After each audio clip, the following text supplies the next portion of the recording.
Shalom. 3 caractéristiques de la foi placée en Jésus-Christ.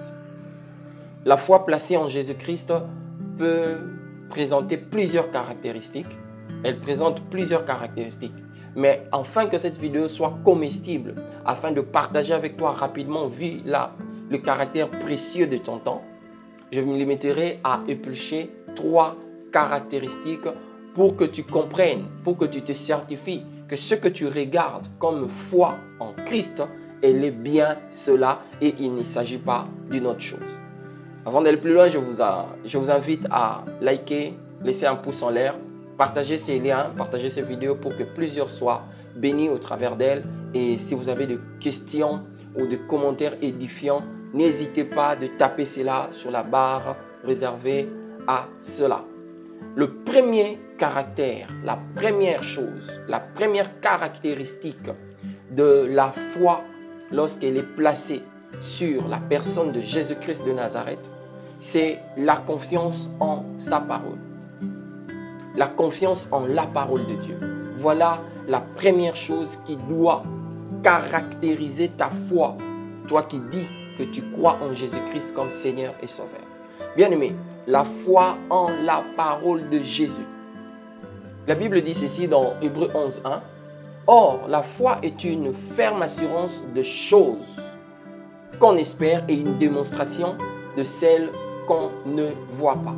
Bien-aimé, cette définition de la foi nous montre que les chrétiens sont obligés, ils sont invités, ils sont dans une position où ils doivent avoir une foi inébranlable dans tout ce que Jésus a dit. Voilà le premier caractère de la foi placée en la personne de Jésus-Christ. Je vous citerai l'exemple d'un homme. Il s'appelait Abraham. Abraham est considéré comme le père de la foi. Et quel rapport entre Abraham, les caractères de la foi chrétienne et toi qui me suis? Voici. Dieu a dit à Abraham, quitte la maison de ton père, va là où je te montrerai. Abraham pouvait poser la question, mais où est-ce que je dois aller? Et Dieu était clair dans ses propos. Il lui a dit, va là où je te montrerai. Bien-aimé, la force, la pulsion qui a mis Abraham en chemin vers l'inconnu, c'était sa confiance inébranlable en Dieu. Voilà le modèle que nous sommes appelés à développer, à certifier, à manifester et surtout à vérifier pour nous qui disons que nous avons la foi en la personne de Jésus-Christ. Bien-aimé, la foi en la personne de Jésus-Christ est caractérisée premièrement par le fait d'avoir confiance en la parole de Jésus-Christ. Quel est le deuxième caractère? Pour toi qui dis que tu as la foi en Jésus-Christ, la deuxième chose, le deuxième élément qui doit certifier cela, cherche cet élément dans ta manière de vivre. Si elle est là, gloire à Dieu. Si elle n'est pas là, tu devras le chercher. Tu devras t'investir pour avoir ce deuxième élément. C'est quoi ce deuxième élément? C'est bien l'espoir dans les promesses de Dieu. Frère, tu parles de l'espoir? Oui, je parle de l'espoir. C'est quoi l'espoir? On dit que l'espoir, c'est un état d'esprit qui nous pousse à croire la possibilité d'un avenir meilleur, même dans le temps difficile. Je répète, une explication simple. L'espoir, c'est cet état d'esprit que tu es censé avoir qui te pousse à croire, à t'attendre à un avenir meilleur, même lorsque tu traverses des moments difficiles. C'est cela, la simple définition de l'espoir. Et écoutez comment est-ce que l'apôtre Paul en parle. Nous avons déjà vu l'aspect beaucoup plus proche de l'espoir qui est dans la Bible, l'espérance. L'apôtre Paul dit ceci dans Romains chapitre 8, le verset 24 et 25. On dit ceci, je lis cela pour votre attention. Car c'est en espérant que nous sommes sauvés. C'est en espérant que nous sommes sauvés. Très fort. Or, l'espérance qu'on voit n'est plus espérance. Ce qu'on voit, peut-on l'espérer? peut-on espérer encore ce que l'on voit? Mais si nous espérons ce que nous ne voyons pas, nous l'attendons avec persévérance. Le deuxième caractère de la foi en Christ, c'est l'espoir, c'est l'espérance. Pose-toi cette question. Qu'est-ce que tu attends de meilleur par le fait que tu as placé ta foi en Christ? Si tu peux, écrire cela dans sur la barre de commentaires, ça peut édifier quelqu'un. Mais réponds à cette question intimement. Arrête-toi un instant, réfléchis.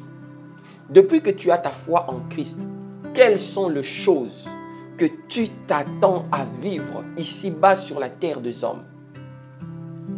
S'il n'y en a pas, tu ferais mieux de commencer à travailler là-dessus. Bien aimé, l'histoire nous parle du parcours de martyrs chrétiens. Le martyr chrétien, à travers l'histoire, c'était une époque de l'Église très triste. Très, très triste. De milliers de chrétiens bien-aimés, ils ont maintenu la foi face à la persécution et à la mort. On parle par exemple d'un certain Polycarpe de Smyrne. C'était un vieux monsieur de plus de 80 ans. On dit que le jour où on venait pour le tuer, on lui a obligé de renoncer à Christ, d'abandonner la foi chrétienne. Il a posé la question à ceux qui devaient l'exécuter. Il leur a dit, mais pourquoi j'abandonnerai Jésus? Depuis que je l'ai connu, il ne m'a fait aucun mal. Voyez-vous bien aimé? Polycarpe montre un cœur attaché à un Dieu bon qui lui a promis de bonnes choses. Et l'histoire de martyr, il est ponctué par des témoignages du genre, quand on les exécutait, le bourreau se convertissait. Pourquoi? Parce qu'il voyait dans le cœur, dans les yeux de ceux qui devaient tuer, une espérance comme pas permis. La plupart, ils mouraient en chantant de louanges à Jésus. Ils espéraient une cité glorieuse. Et la Bible parle de cette cité. Dans le livre d'Apocalypse, on parle de la nouvelle Jérusalem, une cité pavée d'or. Bien-aimé, si tu n'as plus d'espérance sur quoi que ce soit, peut-être parce que ton âge est avancé, tu as déjà tout vécu, je voudrais te rappeler que tout chrétien tient à une espérance bénie, le retour de Jésus. Ne perds pas cette espérance. Jésus revient et il revient bientôt. Battons-nous pour entrer dans la porte de la nouvelle Jérusalem, cette cité pavée d'or. Le deuxième caractère de la foi placée en Jésus-Christ, c'est cette ferme espérance. C'est cet espoir inébranlable.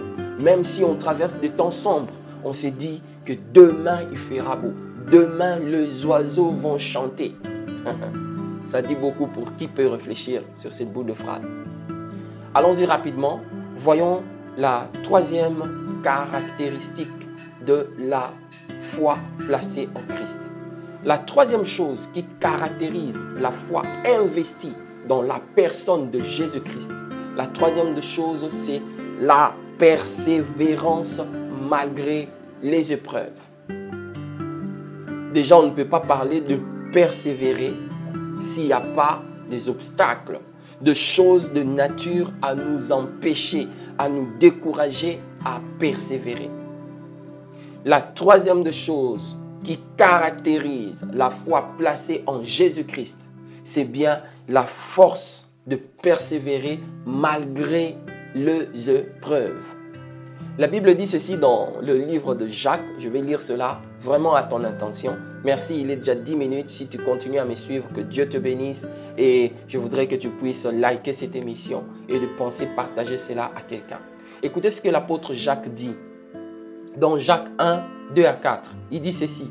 Mes frères, regardez comme un sujet de joie complet. Un sujet de joie complète. Les diverses épreuves auxquelles vous pouvez être exposés, sachant que l'épreuve de votre foi produit la patience. Mais il faut que la patience accomplisse parfaitement son œuvre afin que vous soyez parfaits et accomplis sans faillir en rien. Ouf. Je vous recommande de méditer là-dessus sur ce texte de Jacques 1, 2 à 4. Bien aimé, nous sommes en train de voir la troisième chose qui caractérise la foi placée en Jésus-Christ. Bien aimé, la foi chrétienne véritable, elle a une exigence. C'est celle de persévérer malgré les difficultés. Si tu dis que tu as la foi en Christ, développe ces caractères de résilience, de persévérance, malgré les efforts, les épreuves, les difficultés, le vent contraire, le combat et tout cela. On parle d'un chrétien, il était catholique, il était protestant, cela importe peu. Son nom c'est Saint Augustin.